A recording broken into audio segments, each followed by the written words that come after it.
Okay, I guess we'll be starting.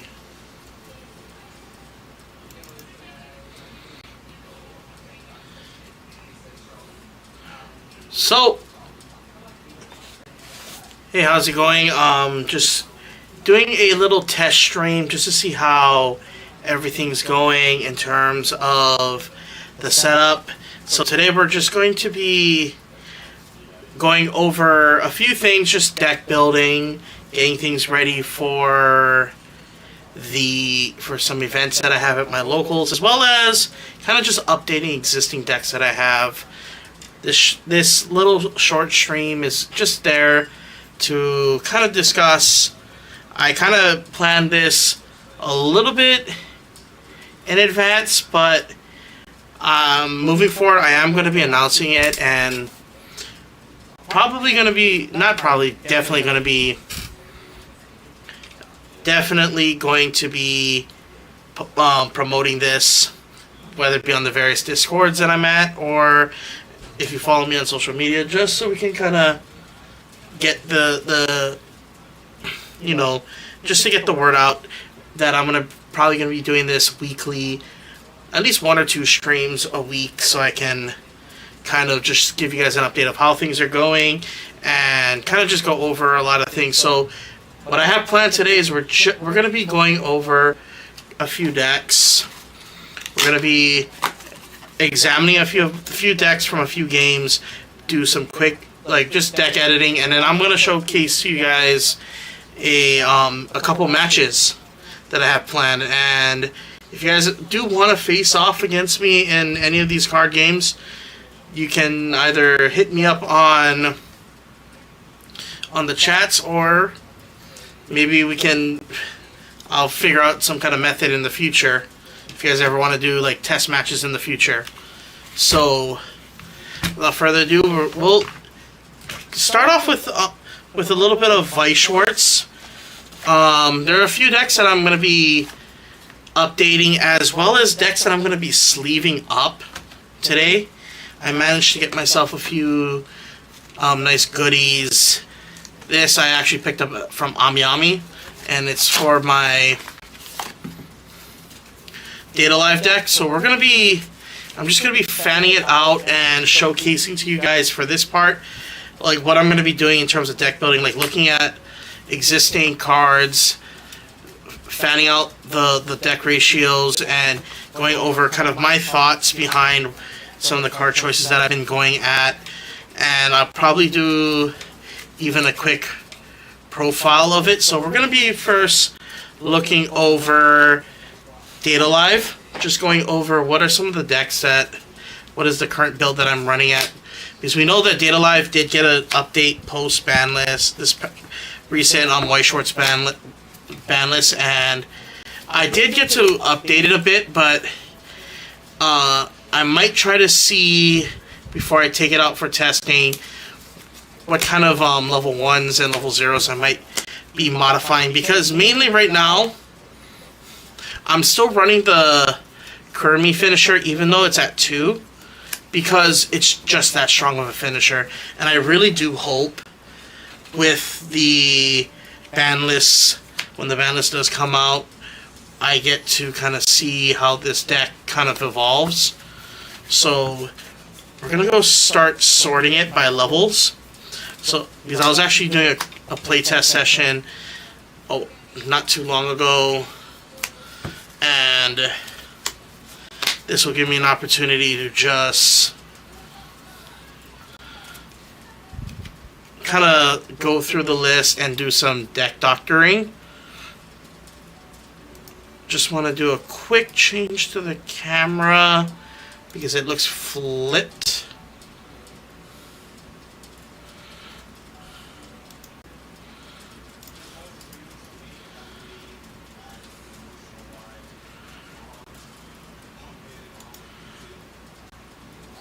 Yeah. Okay, there.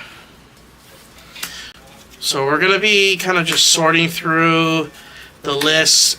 I'll explain what the current list looks like and why does it look like a certain way, and what are my choices moving forward with the list.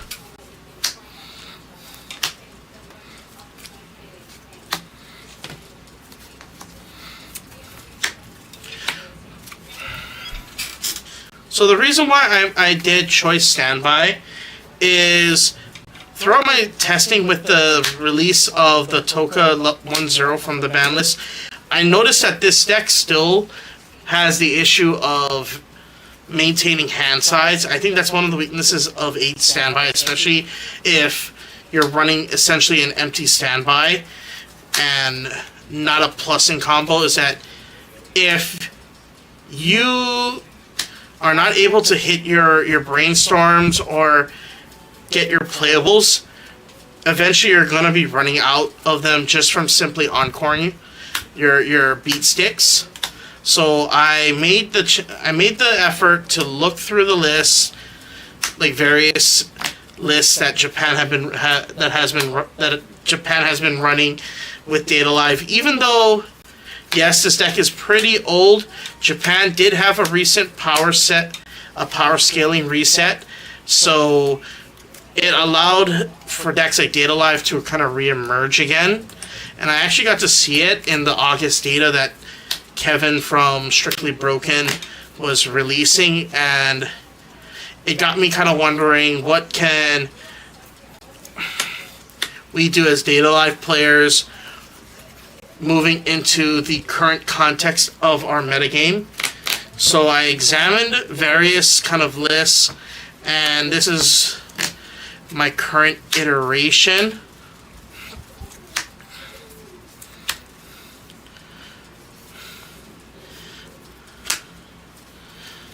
And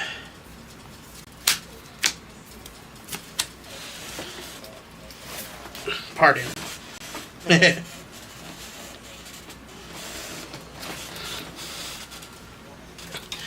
hate it when I drop cards. It is a pain in the ass to get them. But, so that's my level 3 lineup. My level 2 lineup.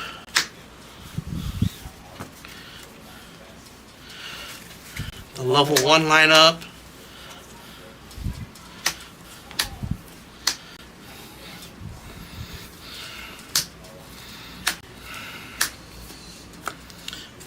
Where's the other level ones? There they are.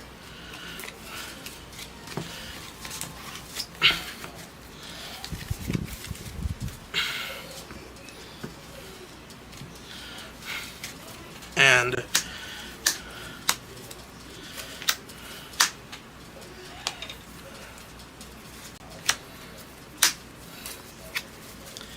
like, for example, when we put together a deck like this, I often try to examine not only existing deck lists, but also just like how the meta is shaping in the current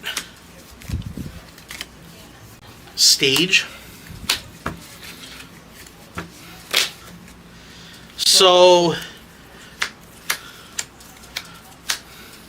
I'll give a brief and quick overview of what this deck is about. And that is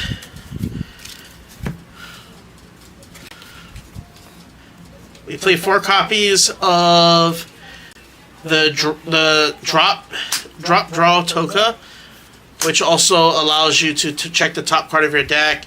If it's a Date or Celestial Spirit character, add it to your hand, discard a card, and then discard the traded character, which is Date or Celestial Spirit, to draw an additional card. I play 4 of that because even in Choice Standby, I find myself actually liking the ability to just filter out the dead cards. And it's the same thing with the Rickies. I still want to be able to hit that, but when I was testing earlier before, like a couple days before the live stream, I thought about playing this Brainstorm only because it is a good plus in Brainstorm because it gives you a lot more selectivity than the search one, where you're kind of dependent on the deck state.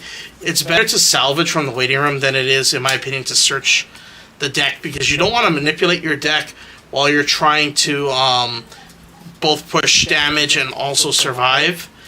In fact, the only kind of deck manipulation I would recommend before refresh is just straight up milling or targeted searching. Like if you know that you can guarantee the resource in the deck. And speaking of milling, we play the 2 Shidos because not only do you get the free blink to just get rid of markers, but it's a top 4 check, a generic top 4 check. And then your drop salvage Kotoris, the climax swap origami, and the level 0 shuffle back Kurumi. Some of the changes that I was anticipating doing at the level 0s, what I do is I tend to, when I do my playtest session, or once I go through a set, I'll create like a little kind of index box where I flag the sets and divide them up using sleeves that I'm no longer using. Kind of just repurpose them as little bookmarks or dividers. And all I would have to do is just check the tab, like peel back like this, and then I can check which set this is from. If I remember correctly, this is the Data Live block. So we're gonna pull out the stack that after I go through a playset, I'll just filter out what I am going to be essentially using in the 1 or 2 deck builds that I will be running. And by doing so, it allows me to just focus in and keep my deck building in a not a consistent, but in a clear and focused manner. So we're gonna look through my stack of Data Live cards that I kept for testing purposes, because whether the utility was good or based on my criteria, whether I'm planning on that I find interest in actually messing around with. So like we have things like the other standby trigger, we have the other drop salvage, we have the clean cuts, we have more Fukajiros, we have the 2/2 Toka that's now off the ban list, the 1/1 Yoshino, the 1/0 Yoshino anti-early play, the 2K backup, another clean cut, another early play. So yeah, I have a ton of interesting approaches and cards that I selected through filtering, both looking at the play sets that I bought, but also just spending time simply reading the set. I even have enough to build the 8 choice variant of Data Live, which is something that I am probably thinking about going back into to see how it works, but until they completely ban the Kurumi, I think it's safe to kind of just explore it. There's the other brainstorm that I could be running. So the card that I was thinking about replacing the 1/0 Tokas is this one, because I find myself sometimes wanting to keep some level 0s onto the stage and try to kind of not only maintain milling, but maintain field presence, because the benefit of the clean cut is you can easily try field going second, and then be able to call back one lane that you crashed into in order to push for damage, and then just essentially save it. The drawback of this clean cut is that when it does get reversed, I do have to put it to the bottom of my deck, which honestly is kind of negligible, because when my opponent tries to hit me when I hit for refresh, at least when the last card leaves the deck, I know what it is, and it allows me to plan accordingly in my attacks in terms of determining how many climaxes are left, because this is always going to be a constant known if I sent it to the bottom of the deck in the first place, since this deck doesn't hard search other than with the Ricky. Everything else is searching through milling effects. So that is one thing I'm considering, is playing 4 of the clean cut. I've also considered playing 2 copies of the Fukujiro Kotoris, because just having more hand filter and more milling options is kind of nice, because one thing from my testing with this deck is that I've noticed is there are times when I get put into very awkward deck states, and not being able to have a way to kind of just dig myself out of it does make things a lot more difficult, especially post banless. So I am thinking of that. Another card I am considering is the Yoshinos, just so I can have another layer of threat against the Overlord deck, because Ainz is kind of I wouldn't say a serious problem, but it is a problem.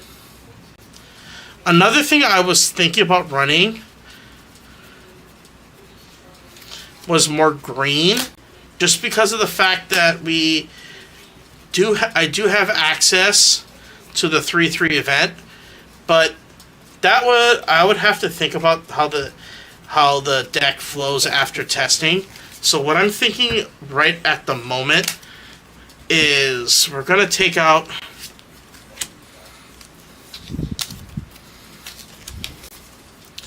the 1/0 Toka, the 0/0 Tokas, because I feel like this profile of Toka is better in 8 standby, where you want to confirm your standby targets as well as just hand filter. I think this deck doesn't need that much filtering, because we do have access to other cards, and I do like to have some more card advantage level 0s, and I feel like the clean cut is that card right now. Another one that I'm planning on running, I'm still waiting for copies of it to come out in the mail, and that is the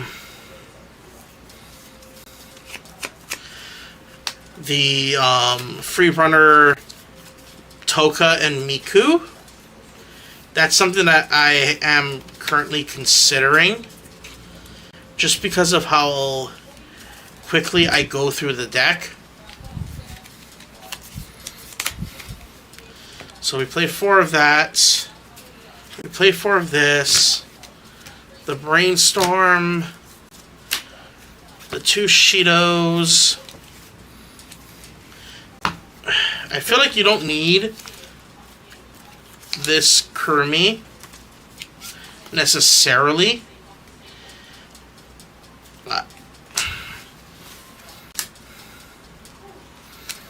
Actually, I kind of feel like instead of the Toka or the Kurumi,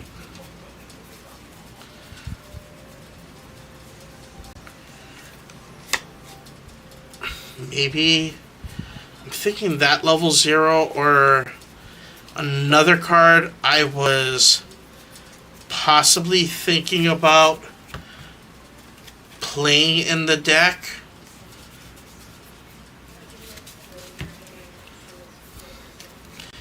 is, where is it?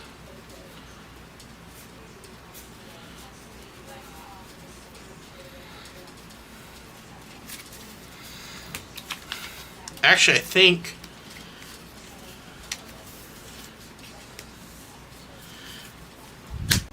1 Kotori. That's 2, 3, 4, 5, 6, 7, 8, 9, 10, 11, 12, 13, 14, 15, 16, 17. We could cut this down.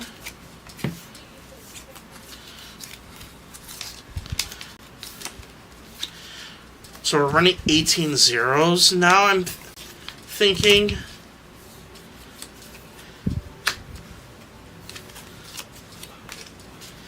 And the benefit with this Kotori is you do get the top 2 check, which helps the climax combo, in my opinion. So we'll keep it like that, but run this lineup.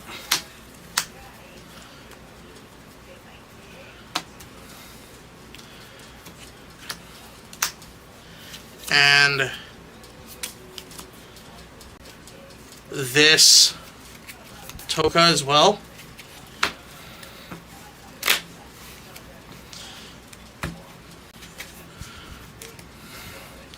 And then the one area I was looking at besides the level 0s is the level 1s. I find myself not playing this as often. So my thought is, with the deck, I was thinking of either playing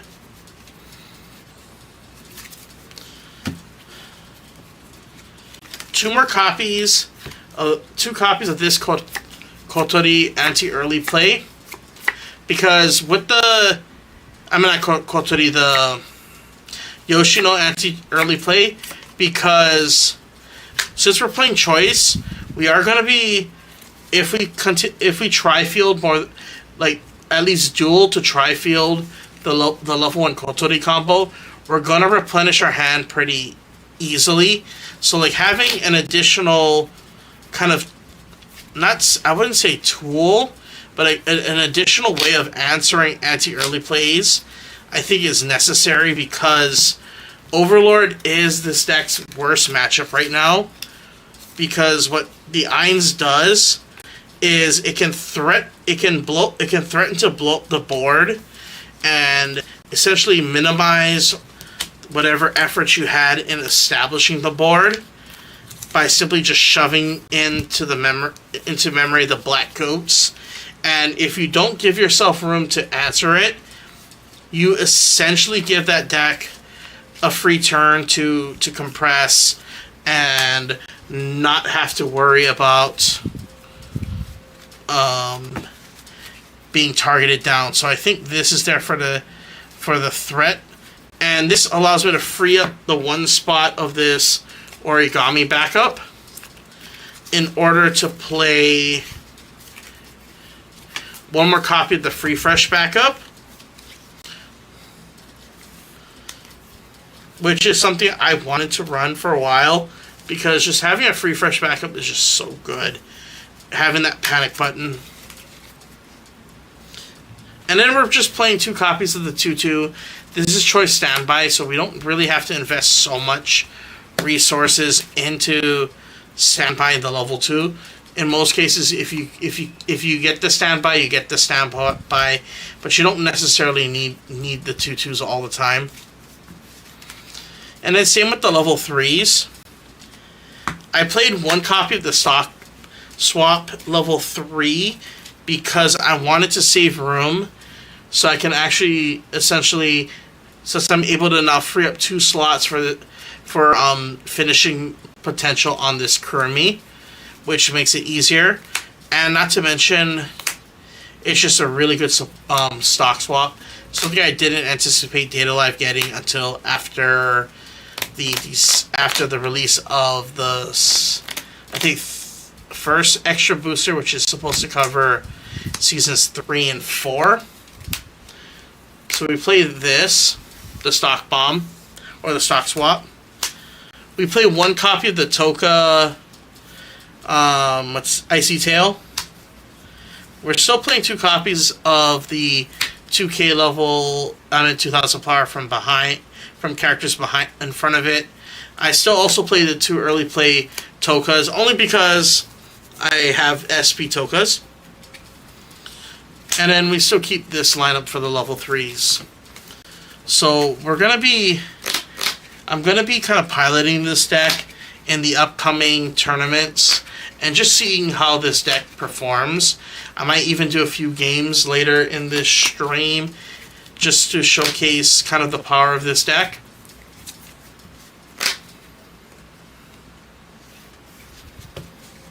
And then, obviously, the climax is... So I'm going to be testing this deck out, making kind of more changes to it. But right now, this is just the current build of Data Live that I'm currently entertaining. So I think I'm satisfied with this list until I'm testing. So I might run a few tests during this stream on how this deck can function. So I'm going to put this aside right now. The other set we're going to be examining in terms of Weiss actually is coming from... One sec. It's in one of my deck boxes. My Sky Striker one. And it's Bocchi. So if you guys saw the deck profile already, I'm not gonna go over the list. But the reason why we're gonna be looking at Bocchi is because I got new sleeves for it. So I'm also gonna be re-sleeving Bocchi and just going over kind of what my thoughts are moving forward. So we're gonna quickly sleeve up the deck.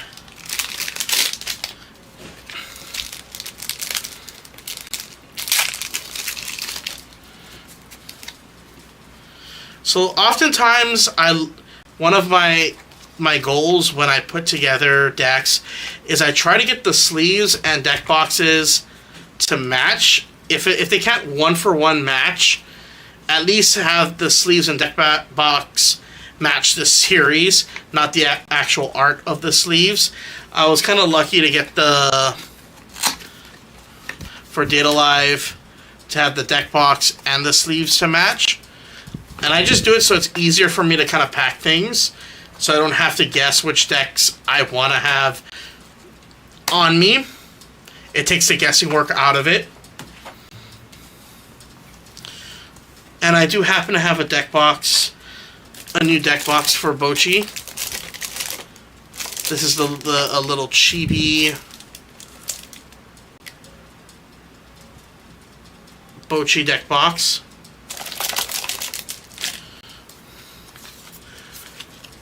So we're just going to quickly sleeve this deck up. Just swap sleeves.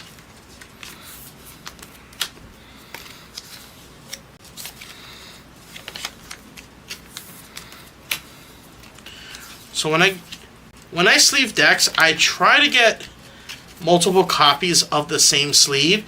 So in case this part, if you guys are familiar, this bottom part of the sleeve can sometimes wear out over time. So I like to have another copy, like another sealed pack, just so in case the sleeves do start to wear and tear, I can, even after double sleeving, you can sometimes have the bottom wear out over time. So just having a second batch is really helpful.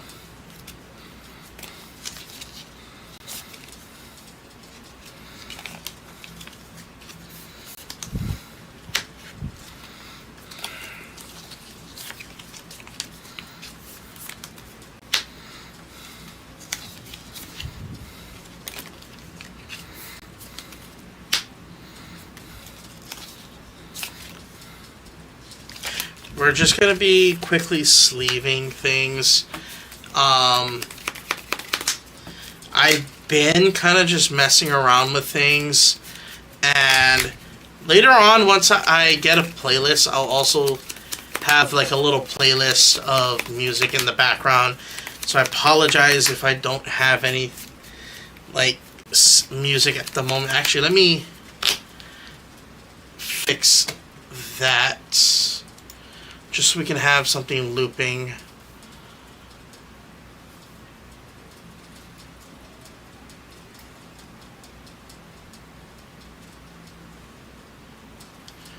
Shut.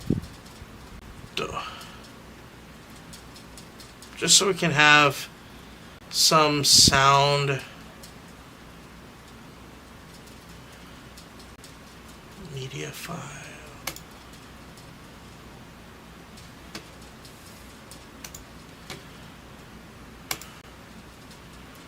And then we'll have it loop.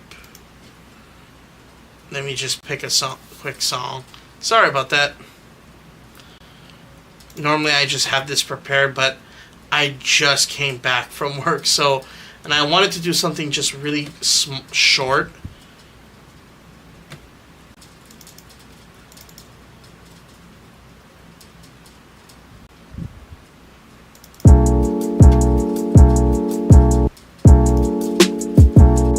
So let me just lower it.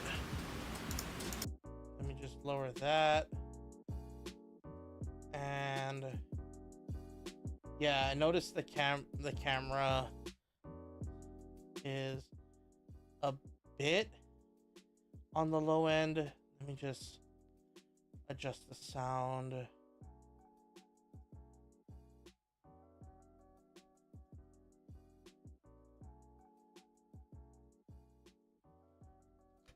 Okay, so what we're gonna be just continuing on going with is just sleeving the deck, because I've been just focusing a lot on just putting together a Bochi list, and hopefully moving forward I will have more like sleeves for newer decks that match, because I really don't like having generic, like, I don't mind generics like anime sleeves over a Weiss set that I like, but my rule of thumb is I want to have the same sleeves, just because I guess you could say it's a little bit of me being partially OCD about it, but I just like to have consistency in the connection and association with the series. I can ignore it for like most of the time, but when it comes to like if I'm in a rush and I just want to make sure I take the right decks with me, I just check the sleeves. Sometimes my deck will just be like this in the deck box face down, and the only way I would look at it is if I can see the transparent side and just see the picture, or if I pull the deck out. And in most cases, like, I tend to kind of rush, so I don't have time to sit there and identify what decks are there, or like which of the decks that I have available, because I have like, I'd say 18 Weiss decks, and I don't think that's a lot. I know a lot more people that have way more decks than I do, and just having the same sleeve and the same deck, like matching sleeves and matching deck boxes, makes it a lot easier for me to notice. One of the advantages of like having a deck box like this is these deck boxes are actually pretty big, so I can fit Weiss decks that are double sleeved, so I can keep them essentially secured.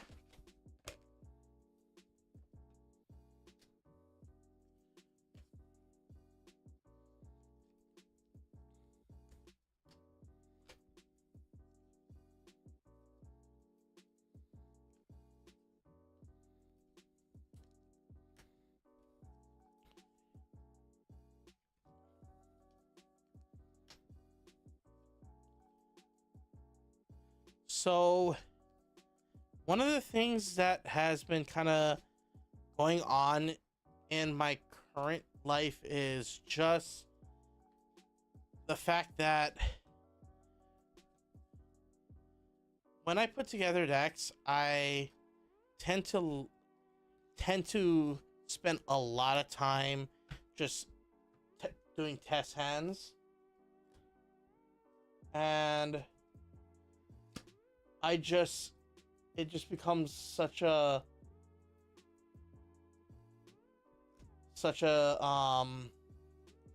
needed. So as a new player, I got a question. Like, as a new player, how would you describe the playstyle of Bochi the Rock? So it depends again on the deck the level 1 and level 3 climax combo comparison, because you can run the level 3 Rio finisher, which functions a lot like Marine, but how I would describe Bochi is in a similar fashion, like I would describe Itsuki from Quince, 8-door Quince, which is, it's a very resource-based deck where you're constantly trying to loop playables in order to build up enough resources to launch the finisher. So like in the early game, your goal is to not only maintain a healthy hand size in which you can slowly make sure that you have the level 3 Bochi, any combination of either 3 level 3 Bochis or 1 or 2 of the Bochis with a Nijika 3-2 or the Rio 3-2 to close out the game. And as like Simu mentioned, like to finish the board, you finish the game, you can actually have either 2 copies of the Bochi paired with 1 copy of the Rio, or the other way is 2 copies of the Bochi and 1 copy of the Nijika finisher to close the game out, or you can even have 1 of each to close the game. And what you would do in this situation is just sequencing out which finisher you want to proc off first. In most cases, I would go with the Bochi first, depending on my stock situation. If I have, let's say, enough stock to launch the Nijika on attack, I would launch the Nijika to decompress my opponent, then attack with the Bochi, and then if I have enough stock, which is sometimes it happens, but this is like the worst case scenario lineup. But if you do have enough stock, you would launch this last to try to secure the game. But in most cases, it's going to be either 2 Bochis or a Rio, or 2 Bochis and a Nijika. Like, I would consider Bochi like a toolbox deck. It's very toolboxy. It plays, I would say, I wouldn't say aggro, it's very combo oriented. It has aggro elements where you're gonna constantly play, if you can, loop the level 1 climax. Just constantly try fielding this, and then just slamming the door, and then just replenishing your hand. But overall, I would describe the playstyle of Bochi the Rock to be very much toolboxy, a toolbox combo deck, because it doesn't have like room for like very technical play. It's kind of fairly straightforward. Your goal is to just kill with burns via Bochi, and the only thing you want to constantly maintain your focus on is making sure that you have at least 2 to 3 of this disgraceful history event in memory. Because if you don't have at least, I would say, a minimum of 2 of these in the memory, you're not going to be able to finish with the Bochi. So that's why I said it's a very toolbox deck. You're pretty much playing solitaire most of the time, because you really don't care if if your opponent can break your board, because all the cards in the deck replace themselves. I would also even argue that this deck is very, very much a good deck for beginners, because it's kind of like early slime, like set 1 slime. When slime, you only had set 1 to play with slime, where it was a very toolbox deck, and it actually, this deck does kind of relate, like, is very much more similar to slime in that aspect, where your goal is to just use your finisher, your level 1 combo as kind of like a toolbox engine to get through your pieces, get your playables, and then as as the game state progresses from early to mid to late game, that's where there'll be slight technical plays that you can do in order to kind of just help you facilitate and maintain your advantage. Like, for example, you want to make sure that you maintain all your resources. Like, for example, making sure that you have enough cards in hand enough cards in memory to launch this.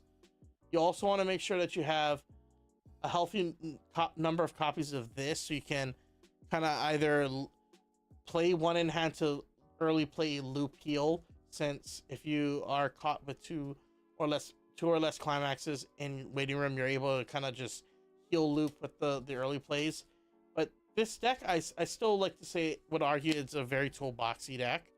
Some people would argue that this deck is more combo oriented, but I think both can be true. But yeah, that was a good question. Like, I appreciate that, Daniel. Like, I think Bocchi is probably one of the few decks, actually one of the few newer sets in English that is very beginner friendly. I would say the other set that's very beginner friendly. Give me a sec. I think Bang Dream. Bang Dream is also pretty beginner friendly. I wouldn't say Overlord is very beginner friendly, especially as a top tier deck, because as many people like who have played the deck noted, it takes a level of finesse and understanding of like your matchups to really kind of just like, it does have a linear game plan in terms of these are the steps you need to take to close the game. But within that step, you have to kind of pay attention to the matchups. So it can cause you to deviate because of, again, your matchups, where you, instead of like trying to tri-field with Shaltir, you might find yourself having to play the Shaltir that puts the Vampire Brides into clock instead to help you build your hand instead of using the 1-0 climax combo. Like, it relies on you kind of just understanding the gameplay, and that's one of the reasons why I both like Overlord, and in some moments, and it's rare, kind of find the deck very frustrating, because you have to have it, in a sense, you have to have like a spreadsheet of your matchups in your head at all times, and you have to kind of like update that spreadsheet, but at the same time be like, how would I describe it, like be able to recall it on the spot. And that's sometimes like in a 9+ round tournament, unless you've like literally grinded to the Nat's ass with that deck, it's gonna the deck can punish you really bad. And that's the thing, that's the very deceptive thing about Overlord, is because the game plan is so linear in terms of, this is your goal, these are your these cards help you get to that goal, but how do you handle, and it's again, this is why, besides knowing how to play the deck mechanically, you have to know your matchups. And that's why I said, like, you have to have like a spreadsheet in your head on knowing how to play that deck. And that's something that I've been doing a lot now. And this is what a tip that I would give to, in fact, let me kind of segue into this now. Like, I think if there's a couple tips that I would give to people, okay, let me answer that question. So, any Lyricalist, Spy Family, Chainsaw Man, or Guilty Gear, also good to learn. So I would say Spy Family is also I wouldn't say it's it's kind of beginner friendly, but it's a beginner friendly deck in terms of deck construction, because after you read the set, like I took a lot of time reading it, and I'll be happy to kind of just go over it. Oh, you can't hear me? Can anybody hear me?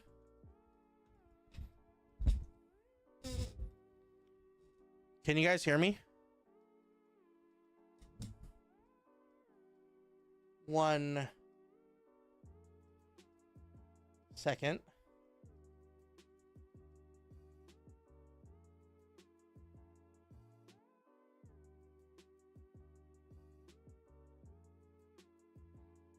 Can anybody hear me?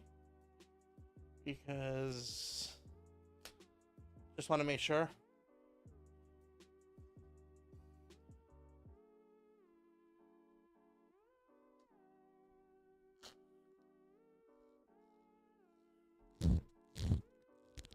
Yeah, okay. So, okay. I'll talk about the spy family thing in a bit, but to answer the other part, Guilty Gear, I feel like Guilty Gear is, how do I describe this?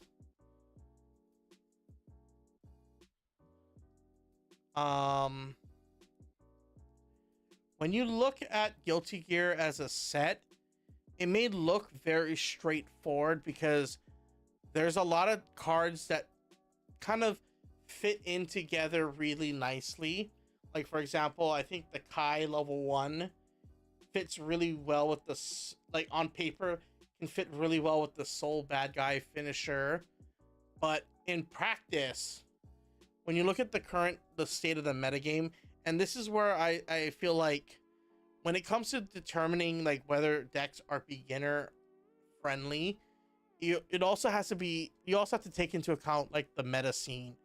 So like in the current context of our meta, I think it's a really hard deck to play.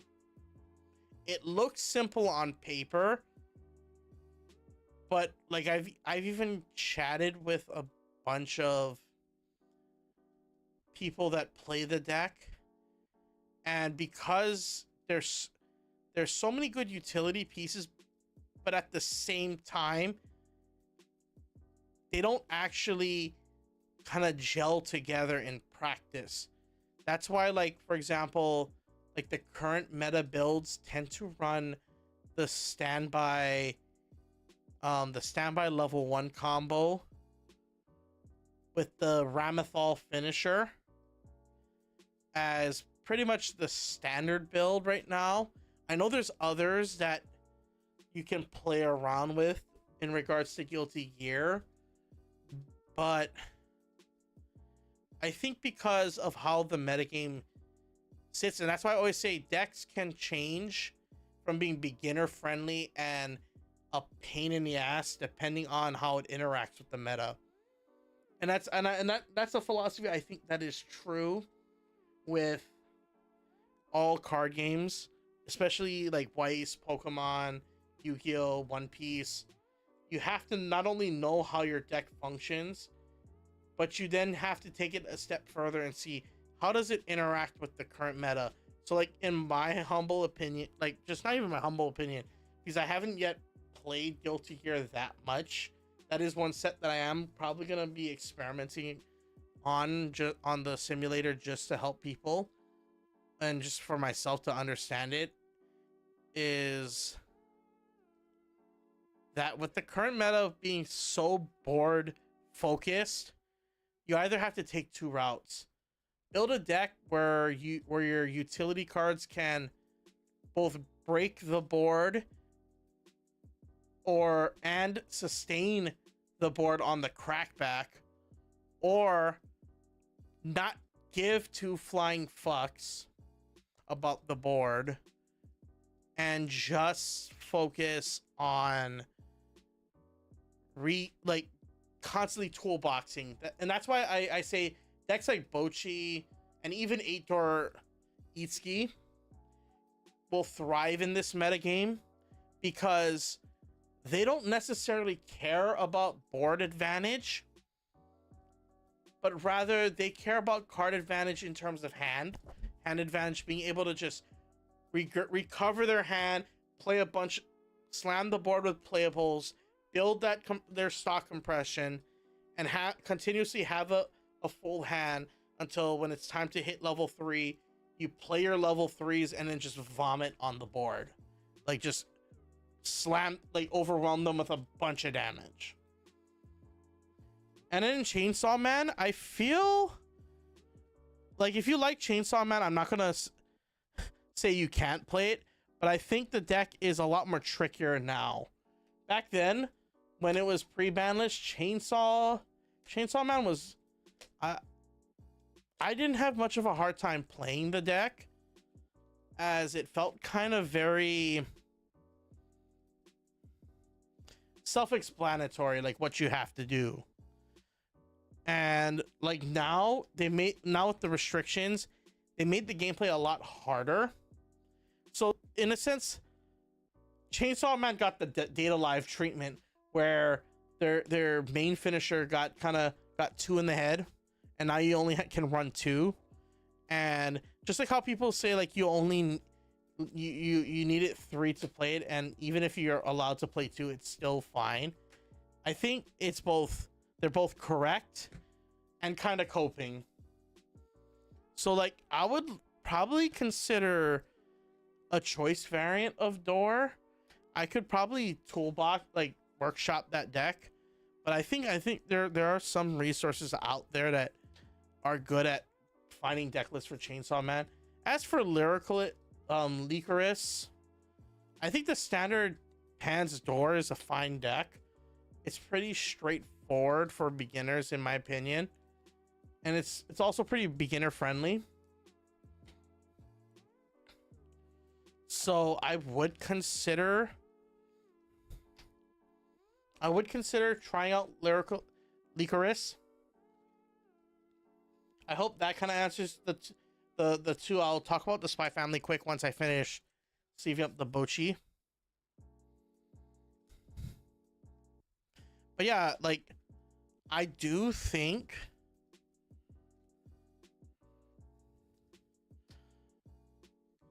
as a beginner, like it's a good beginner deck. I think the sets that you've mentioned. Spy, I just consider it a very kind of a middle, like a mid-range deck, because depending on the build that you go with, kind of dictates like the kinds of plays that you'll need to make. Like for example, Choice Pants. Yeah, this is it sleeved right now. I don't like shuffling it when it's I still think it's kind of naked, the sleeves, but the sleeves shuffle nice. So what I usually do with the extra sleeves, because these are still pretty decent, I'll use them for my trade binder. So we'll look at let me get the oversleeves quick.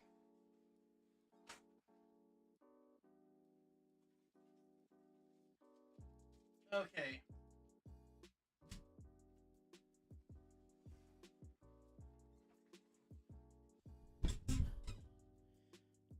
So for those that do invest in these kind of sleeves, I actually got pointed to these sleeves, which are, I think, Broccoli's. Yeah, these are the broccoli mats, and I actually really like these sleeves. In fact, I use these sleeves to sleeve my Data Live sleeve. You can kind of see it looks really nice. It doesn't look really like blurred out, muted, and you can still see the card even with the lighting. I just like these sleeves. I would highly recommend them.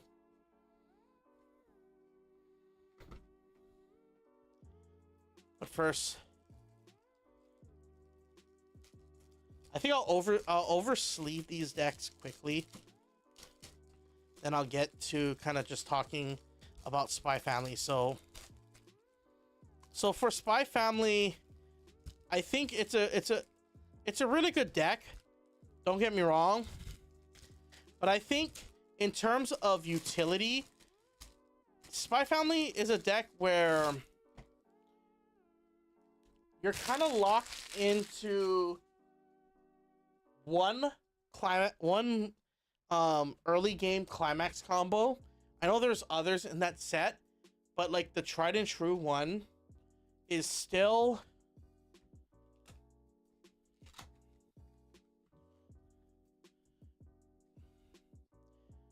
the Fiona. Because what the Fiona gives you is not only the ability, like your standard +1 on attack, but it helps not only determine your trigger checks, but also determine your potential damage the next turn. And when you pair it with this, which makes Fiona a really fat wall, it almost kind of like just writes itself as, no matter what build of Spy you run, you want to kind of make sure you have room for these. And that's the strange thing about Slime, is that the utility pieces at the early game almost kind of not force you, but encourage you to stay almost on that same shell. But at the top end, the finisher end, you can branch out into different ways.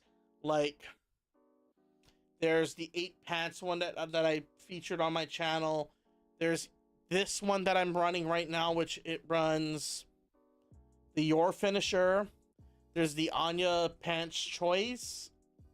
And then there's a variant called 7 pants 1 bar. So the early game, like the early stages, just from like examining the cards, like for example, they pretty much kind of help you like build out your early game. Like for example, you can run 2 to 4 of these of the trial deck Yours. You can run 2 to 4 of the helmet Lloyd's. Definitely you're gonna be running 4 of the Ricky, and you're gonna definitely run 4 of the Brainstorm. And then like after that, like you're pretty much tight. Like you can run this Your, which allows you to free play any character from your is it from your waiting room? Yeah, from the waiting room, by just simply discarding cards from your hand, 2 cards. So like right there, the level 0 is pretty much just like laid out for you. There are flex spots, like you can play, like for example, you can cut this down to 2, cut this down,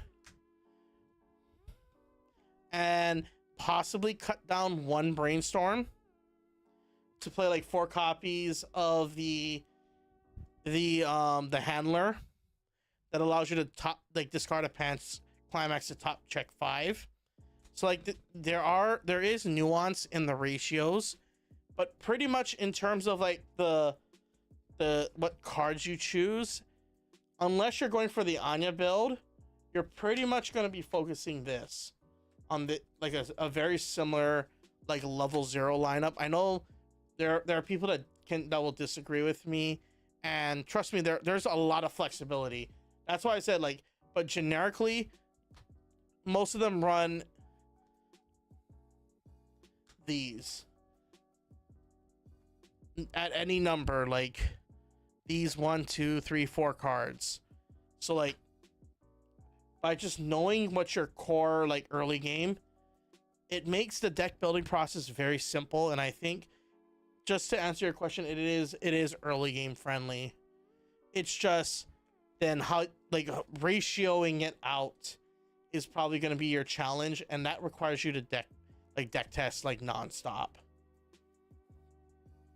And in fact, when I go over like what my playtest rotate, what I do, when I implement a playtest rotation, or what I call like my deck rotation, I'll explain like how that works.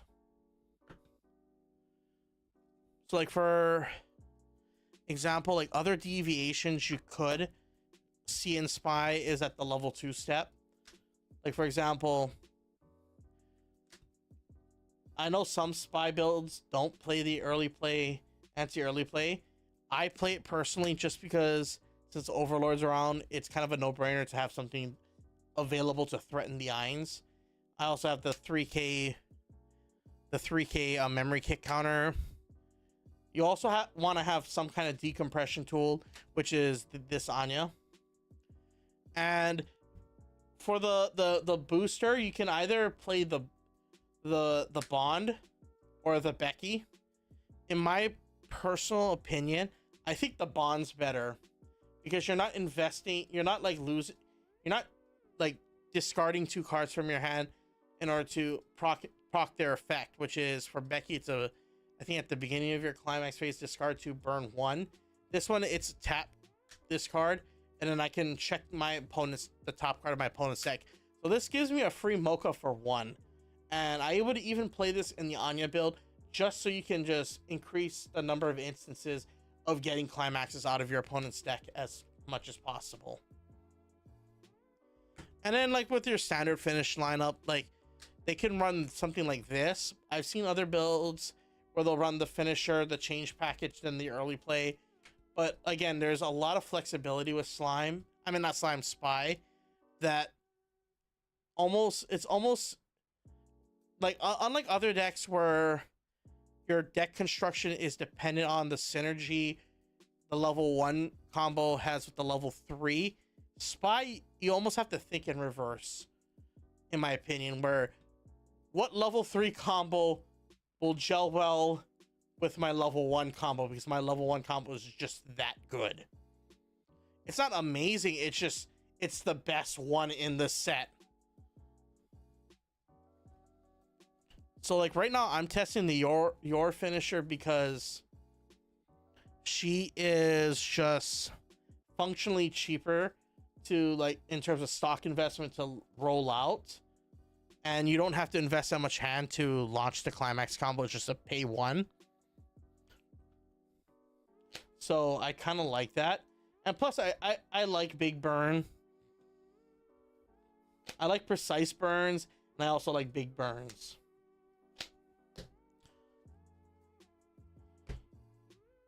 So I hope that answers your question with Spy. I think it's a fun deck to play though. Like, regardless of how, like, even if it's a high bar deck, I would even encourage new players, if you want to get better, don't be afraid if you have the set and it's known to be challenging. Don't be afraid to engage with it and actually try to build with it.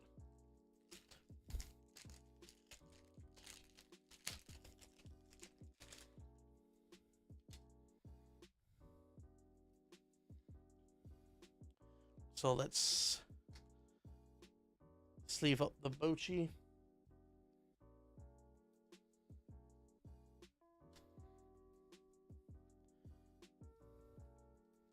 God, I love how smooth these sleeves are.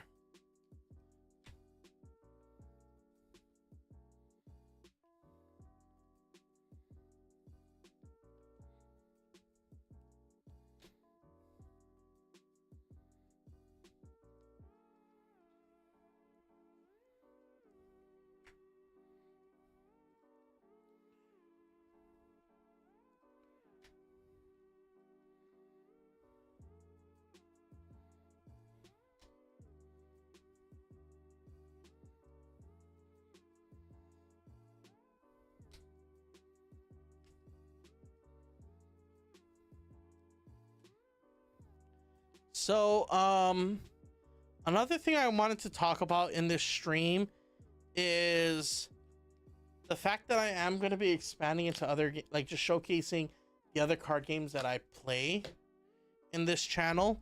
I think I mentioned it in the last video, but like the next deck profile that I am uploading is going to be actually a deck profile on Pokemon the trading card game, but I'm still going to be doing Weiss content, but I wanted to just showcase like, and hopefully in the future videos, like how the skills that I've acquired by playing these multiple card games actually can help you in whatever card game you play, I guess you could kind of say. Like, for example, one of the reasons why I still like playing Pokemon the trading card game is the level of sequencing and like path, like in terms of sequencing your game plan, in terms of, do I search here, what if I shuffle, use Iono to shuffle my deck, refresh my hand, draw a new one. Like the level of like kind of minute changes in terms of the my own metacognition as a player, there's a lot of similarities that Weiss and Pokemon have in common in terms of how you sequence your plays in terms of resourcing pays dividends in the long run. And I think that's why I like playing those two card games. And again, that's one of the reasons why I want to post Pokemon TCG, because it's just that fun. It really is. Like I can't tell you how many times when I think like a Weiss player, like I would, like one of the habits that I got from Weiss is always like when it's time to check, when I'm checking my deck state and guessing like what's in my deck, I'll fan out my waiting room to try count like how many climaxes are there, how many of my certain level zeros that I'm looking for in the waiting room, how many did I stock. It's the same thing with Pokemon, except how many energies that are in my discard pile, how many of this supporter that I have in the waiting room, did I prize any. So like the level of like just like having this mindfulness of what your deck state is really is like throughout the game. Like you have to be mindful of your deck state and mindful of what's in your discard pile and mindful of what cards you either stocked or prized, which again is one of the reasons why I feel like that's why I wanted to post Pokemon content, because I still play those two games pretty often. I don't play it as often as my teammates. My teammates, like two or three of them, just they've stopped playing Weiss and they've been kind of grinding Pokemon. I know they still build decks, but when it comes to like spending their time playtesting, they focus on just Pokemon grinding. So that's just something that I like about both Pokemon and Weiss. And plus, it's just my two favorite things.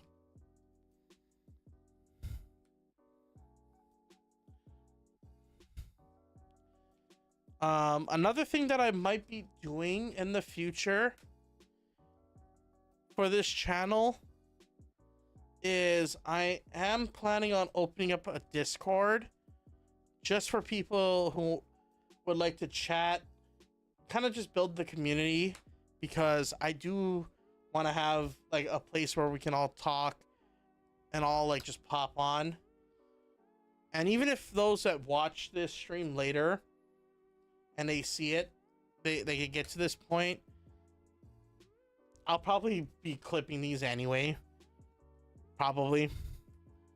But we'll see.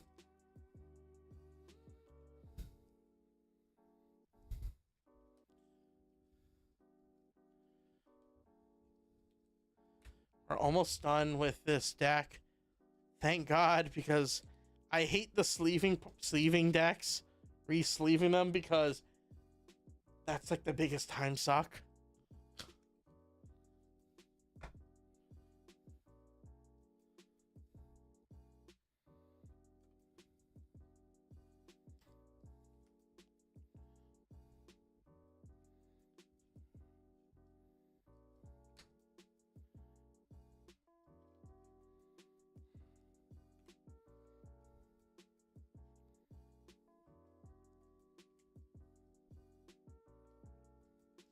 So what we'll be doing very soon after this is I will be going over just a few of the choices one could make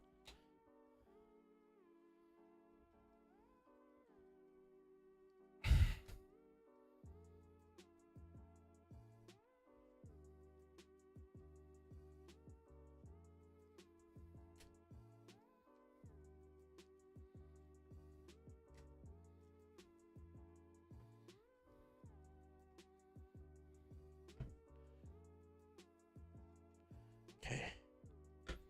Almost done.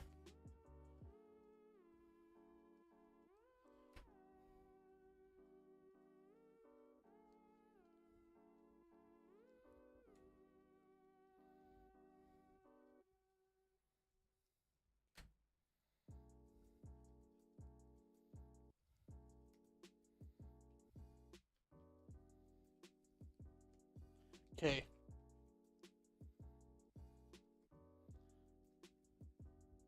Finally finished this Bochi deck. Yay! Thank God. We'll put it in the deck box. And then the extra sleeves I will save for when I need to sleeve up.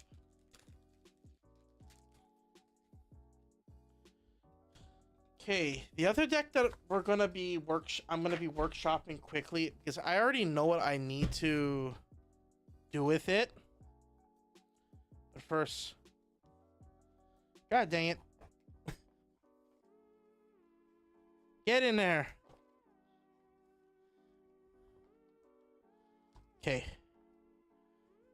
Slide that in.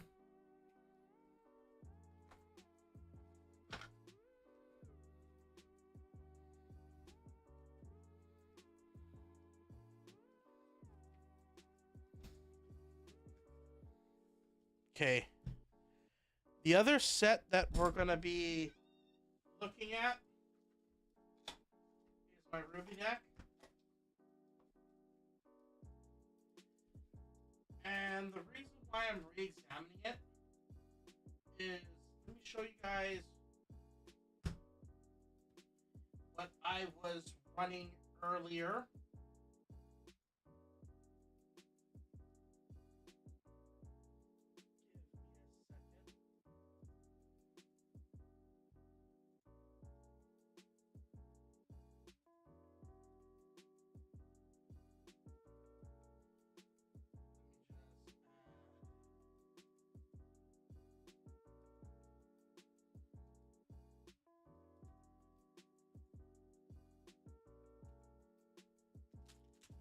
I'm gonna show you guys.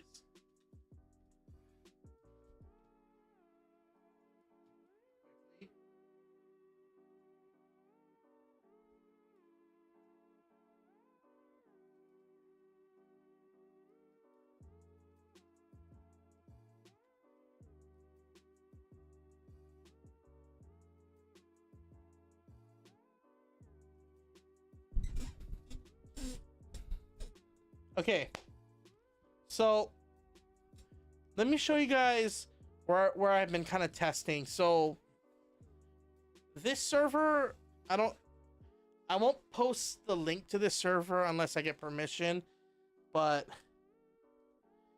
we have something called the Hall of Fame in the English scrimmage, and I managed to get first place in one of the tournaments in August.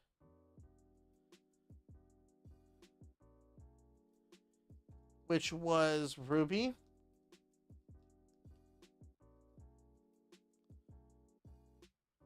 Sorry.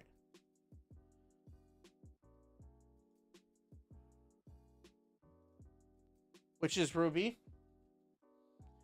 So I was running a 4-3 lineup of this while still playing the Sun Wukongs.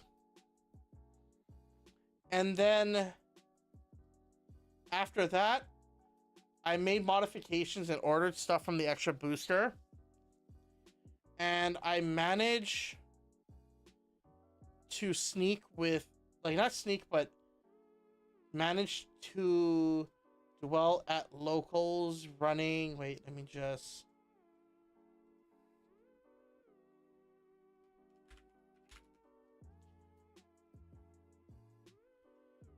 Running this variant, which is essentially the same list as the one you just saw, except instead of playing the Nora Brainstorm, I played the Jean one, which is a top 3 check. Brainstorm, top 3 check, add 1 Brainstorm.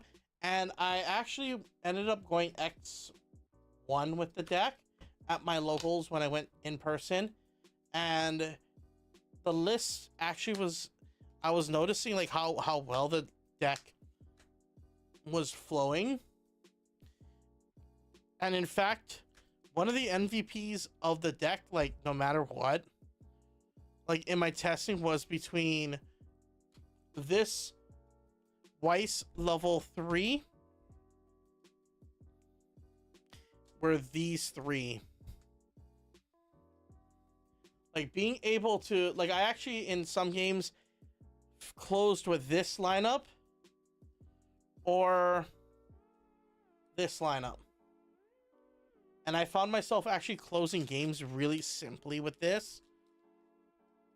And even though mochas don't normally work, with the amount of flexibility and modality or modular, like how modular this deck is, you actually can kind of get away playing the Weiss, in my opinion. So like,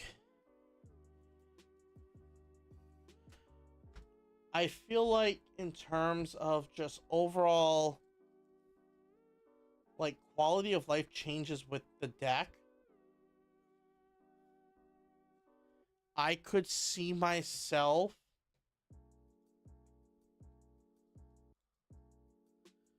actually pivoting to the choice standby variant just because of how flexible and just how good it is.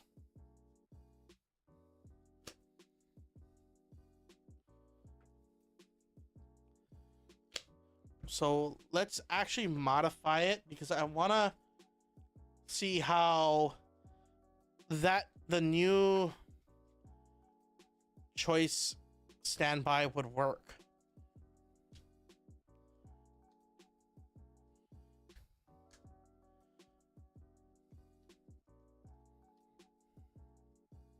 So we're just going to pull out what I think is essential for the choice build.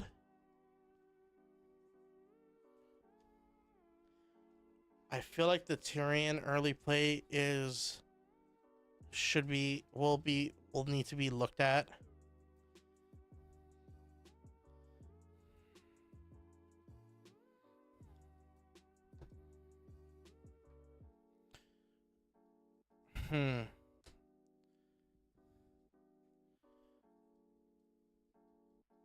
In terms of other utility cards,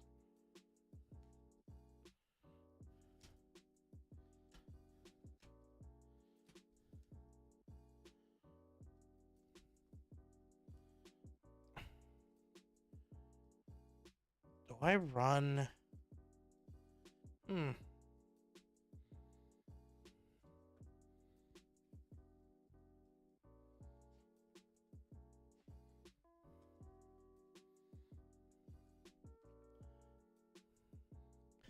Maybe that's why. Probably that.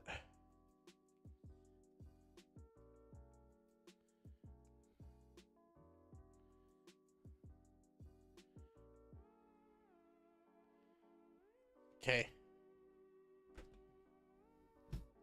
I think we can get away with this ratio.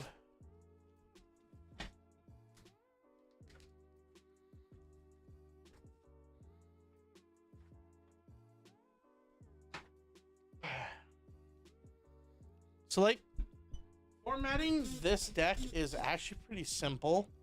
Because in my opinion, the only thing that changes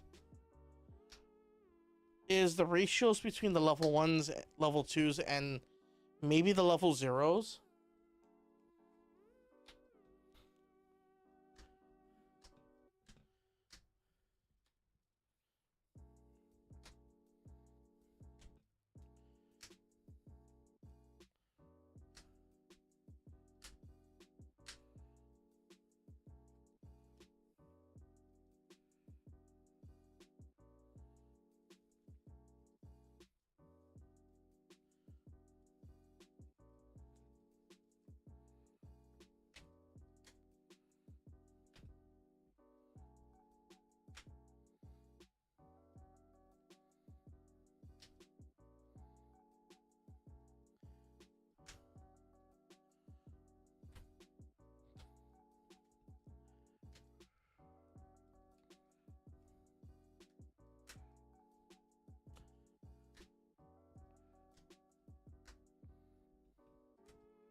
Okay, we'll start off with the level 0s. Swapping this out.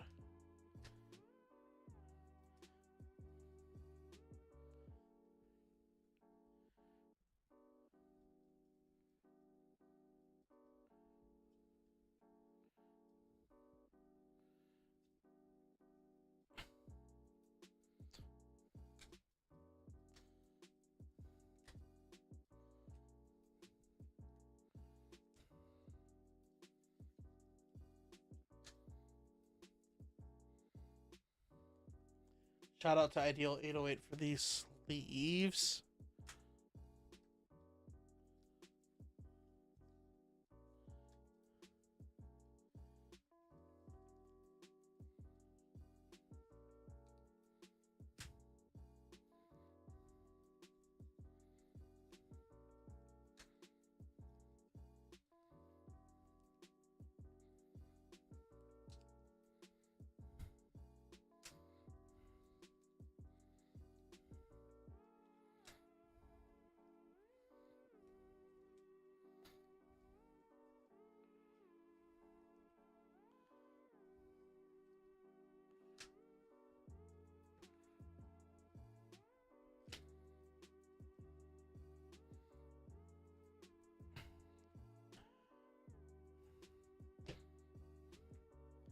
So I think for level 0s, I think these are pretty self-explanatory. Explanatory. I think the only thing we can kind of flex. I think that's the only area we can flex with this deck. Okay. I would love to find a way to fit in the Weiss and the drop searcher. We'll see. I think we keep those.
I feel like this Tyrion, I'm gonna be testing this Tyrion out.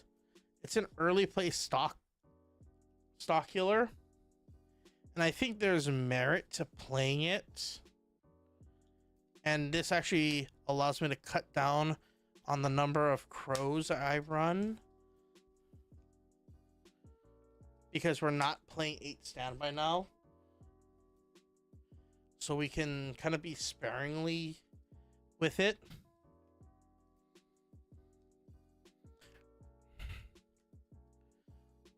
So we could still play this ratio. 3 of that. Now 2. And then 1. Like 1 of each.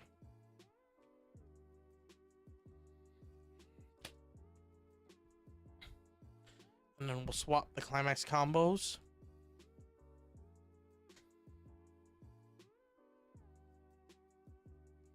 Okay, let's...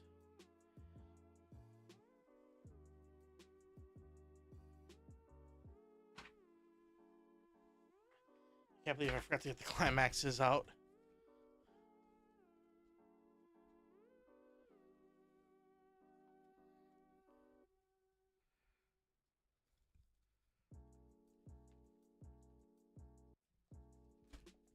Two, 3, 4.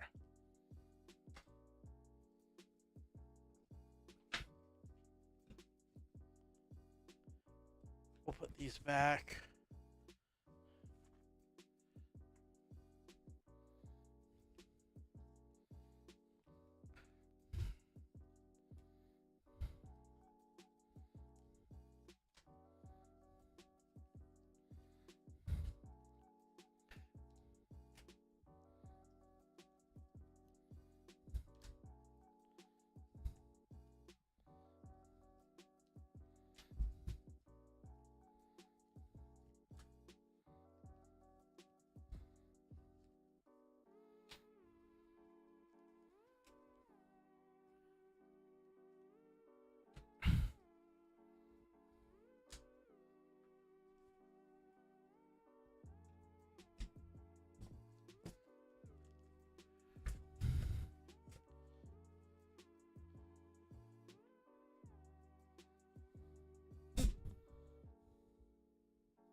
Okay.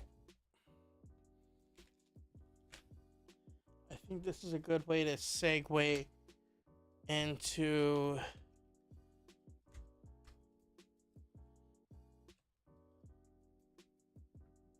a quick deck profile.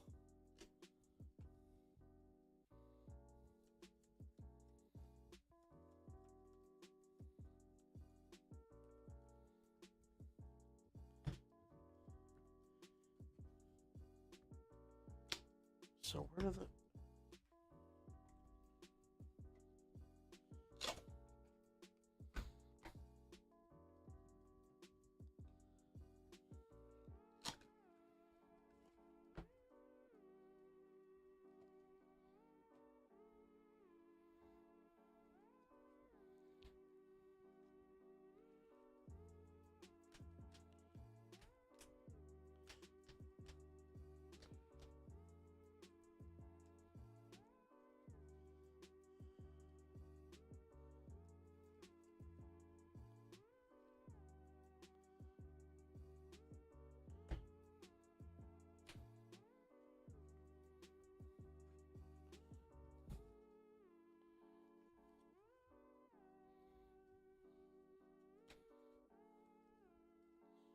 Okay.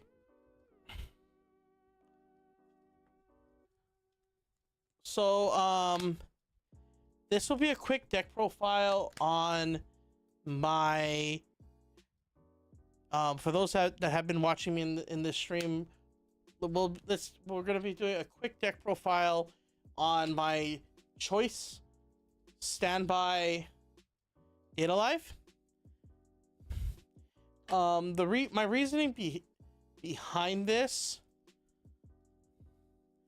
is because I feel like Choice Standby is just a superior build right now to 8 Standby, because it Choice Standby variants, or even like Pants Standby or Door Standby variants that have a significant plus in climax combo, help fix some of the issues with standbys, and we'll explain it. We'll explain it right now.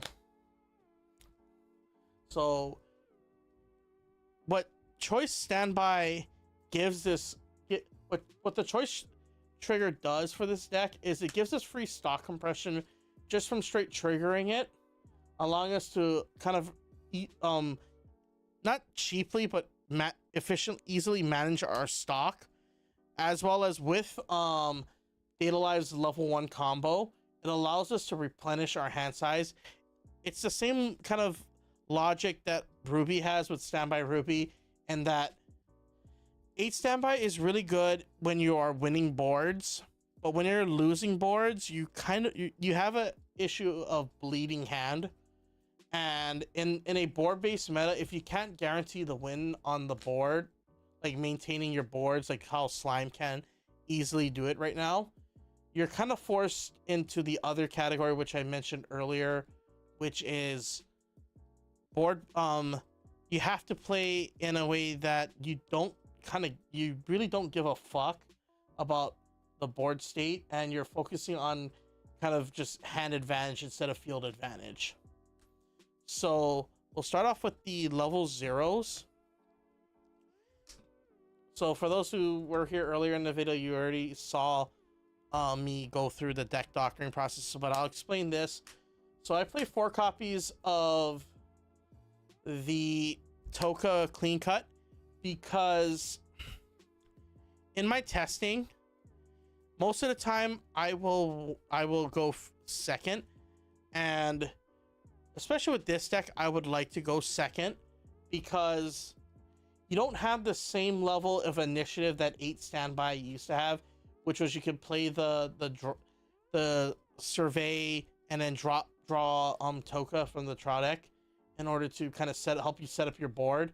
So what you're trying to do instead is kind of just build enough stock in order to kind of toolbox your way through the deck, and you need some way to preserve some of your level 0s, and the Clean Cut is one of the ways you can do it.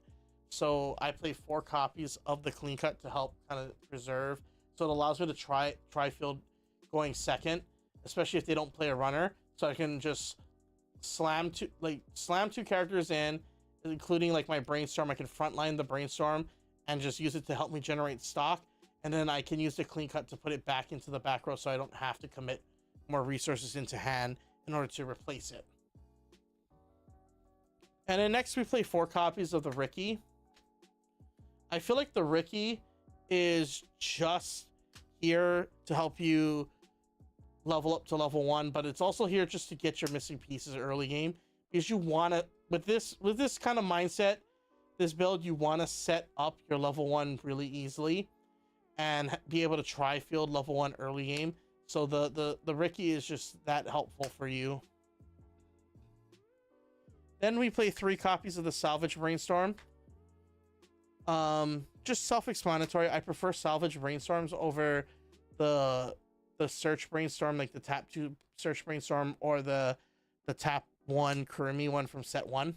I actually like salvaging because you just get more selectivity, so I'm playing 3 copies of that. I'm also playing 2 copies of Itsuka Shido, just because you can blink markers away, as well as it's just additional deck speed. Like this deck right now, like you're just focused on resourcing and just speeding through your deck in order to refresh. So that's one of the reasons why I'm going this route. And then we play the Kotori Fukajiro, just with the same philosophy and mindset. Is you're filtering through your deck.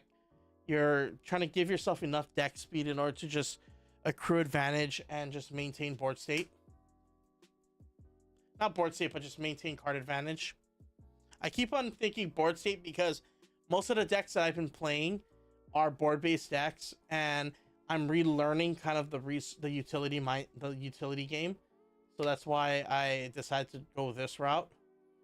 And then we play 2 of the drop salvage Kotori, which is also a top 2 check rearrange. And then we play 1 copy of the Climax Swap Origami. Then on to the level 1s, we play 4 copies of the Kotori, which pairs with the choice, which is essentially just when this climax is placed at the beginning of your attack, you can check the top 2 cards of your deck one at a time. And if whatever card is for every date and event revealed by this climax combo, you can add it to your hand. If you reveal a climax, the climax combo ends.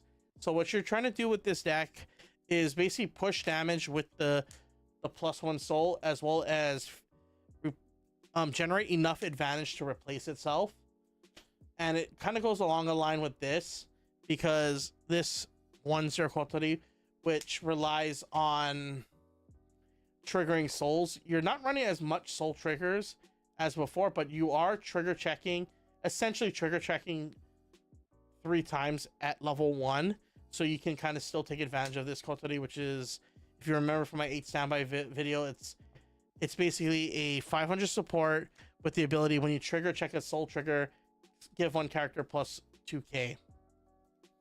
So you're essentially just trying to like thin through your deck through trigger through the climax combo to replenish your hand and push damage, and trying to break boards with the Kotori. Even if you don't, it's just additional power pumps to help you.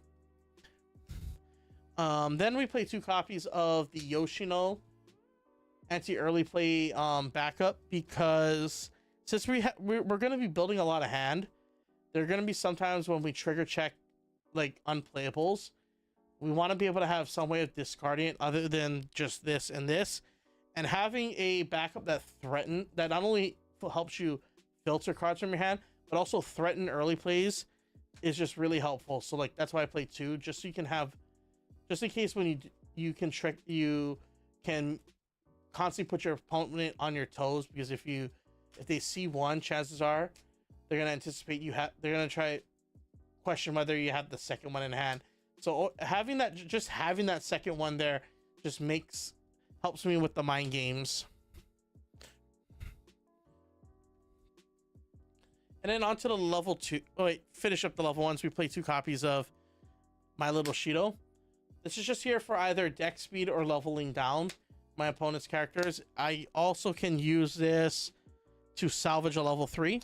So we play this so we can kind of have not only a way to deck thin, but also have an opportunity to get this back to our hand, as well as just level down our opponent's characters, which is one of the other reasons. So it's just a Swiss Army knife event, and I like to have that on me. And then to the level 2s, we played 2 copies of the Free Fresh backup, and then 2 copies of the 2/2 Twin Driver with Hand Encore. Since we still play standby, I want to have at least a standby target for level 1. So that's why I play it. And then on to the level 3s, I play 1 copy of this Kurumi and Hibiki. This is your stock swap of the deck. The reason why I'm playing the stock swap is this is just to help free up the choices for this Kurumi. So now instead of having to just stock swap my opponent, I could just play the stock swap, and then now when I play the standby, I just focus on the other 2 abilities, which is the burn 3 or the shuffle back 3. So this just gives me options, and it just opens up like different ways to kill my opponent. And then next we play 1 copy of the Toka, which has the ability on play, check the top 3 cards of my deck, rearrange them in any order, and then bounce a character. And it also has the Icy Tail for 4, which is which the cost for this is a pay 1, put a card from my waiting room into my clock, and then my opponent mills the bottom 4 of their deck. For every climax revealed, burn 1. And then you burn equal to the number of climaxes revealed. That's actually more accurate. That is the accurate translation. Then we play 2 copies of the Kotori, which is your 2k backliner. you can sometimes do the +1 soul, or I'll sometimes play it from hand to salvage a character. And then we play 2 copies of the early play heal Toka. And then two more copies of Icy Tail, but this one's the Kurumi Icy Tail for 5, which is I think pay 3. Yeah, pay 3, discard 1. And I still got to run the congratulations promo. I still have it. I'm happy. I'm not going to let this go. It's one of my favorite. And then lastly, 2 copies of the 3/2 Kurumi that pairs with this standby. So overall, I'm going to be testing this list out to see how it functions, and I might post an update just to show you guys what changes that I've been kind of entertaining with this deck. But overall, I like it.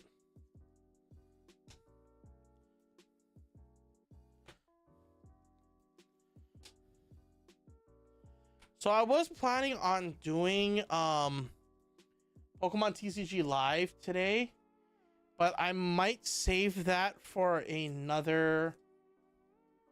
I'm going to save that for another stream.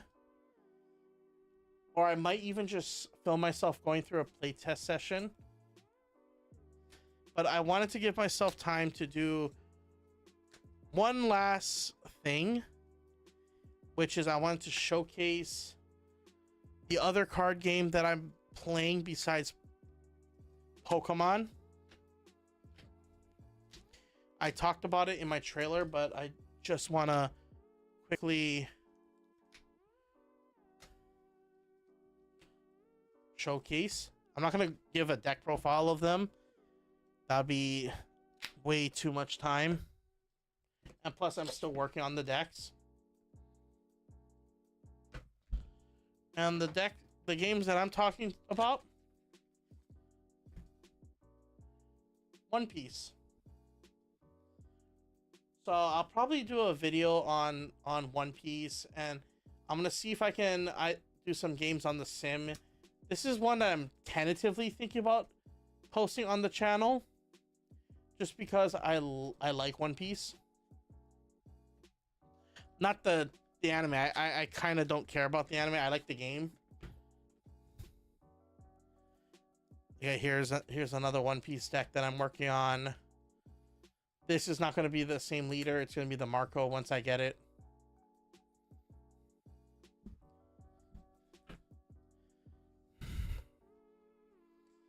So I have that.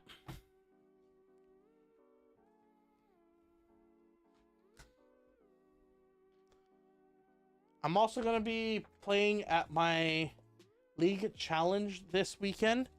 So I will be doing a deck profile of the deck that I am taking to the League Challenge.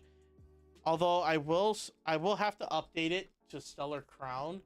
This is not the deck, by the way. This is just one of the decks that I was playing, which was Turbo Roaring Moon.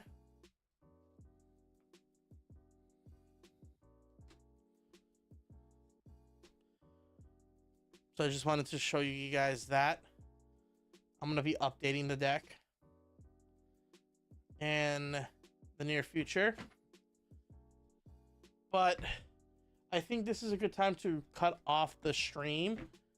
I will be doing quite a bit of content moving forward. I am going to be promoting more live streams like this.